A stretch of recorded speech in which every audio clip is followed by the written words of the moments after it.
Muharram special খুবই মজাদার একটা মিষ্টান্ন তৈরি করে আজকে দেখিয়ে দিব, যেটা খেতে দুর্দান্ত স্বাদের হয় আর তৈরি করাও খুবই ইজি। আসসালামু আলাইকুম ভিউয়ার্স, এখানে আমি 3 কাপ পরিমাণে ময়দা নিয়েছি। আপনারা চাইলে এখানে সাদা আটাটাও নিতে পারেন। আর নিয়েছি স্বাদ মতন লবণ। এখন ভালো করে লবণ দিয়ে মিক্স করে এখন আমি ঠান্ডা পানি দিয়ে এটার একটা পারফেক্ট ডো তৈরি করে নিব। এখানে আপনারা চাইলে গরম পানিটাও ইউজ করতে পারেন, হালকা গরম পানি, আবার চাইলে ঠান্ডা পানিটাও ইউজ করতে পারেন। তো এইভাবে করে আমি কয়েকটা লেচি কেটে নিয়েছি। এভাবে আমি 6টা রুটি তৈরি করে নেব। তো এভাবে করে রুটিগুলো তৈরি করে নিয়েছি। আমরা যেরকম রেগুলার রুটি তৈরি করি সেম সেভাবে তৈরি করে নিতে হবে। আর এই রেসিপিটা কিন্তু আজকের এই দিনে, মানে মহরমের দিনে আমাদের মুসলমানদের মধ্যে অনেকেই আছে তৈরি করে খায়। আর এটা তৈরি করা যেত অনেক, আর এটা খেতে কিন্তু অনেক বেশি মজার। তো দেখেন আমার রুটিগুলো সবগুলো এক এক করে বানিয়ে নিয়েছি। বানিয়ে নিয়ে এখন আমি রুটিগুলোকে সেঁকে নিচ্ছি। রুটিটা একদম কড়া করে সেঁকে নেওয়া যাবে না, এটা যখন ফুলে উঠবে তখনই এটা নামিয়ে নিতে হবে।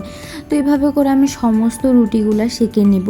আর আপনারা কিন্তু অবশ্যই একবার হলেও এটা তৈরি করে খাবেন, এটা অনেক মজা হয়।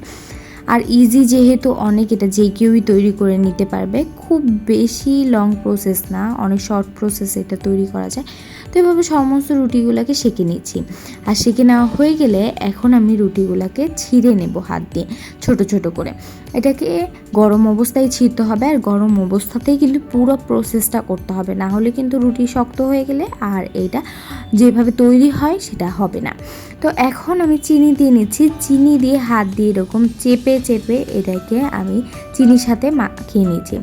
যখন চিনিটা একদম গলে যাবে আর সফট হয়ে যাবে রুটিটা, তখনই কিন্তু আমি এর মধ্যে গুঁড়া দুধ দিয়ে দিব।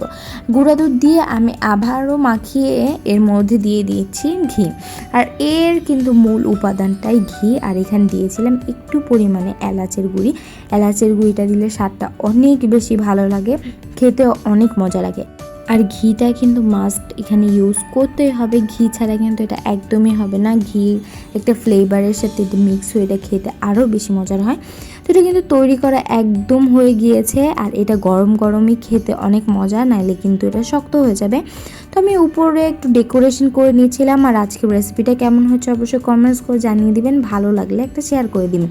আর এটা চাইলে আপনারা এরকম ঝুড়ো অবস্থায়ও খেতে পারেন, কিংবা হাতে নাড়ুর শেপ দিয়েও এটা তৈরি করে খেতে পারেন। এটা খেতে অনেক মজা হয়, একবার হলেও তৈরি করে খেয়েন এটা। আর আমাকে কমেন্টস করে জানিয়ে দিবেন এটা এক্স্যাক্ট কেমন লেগেছে আপনাদের কাছে।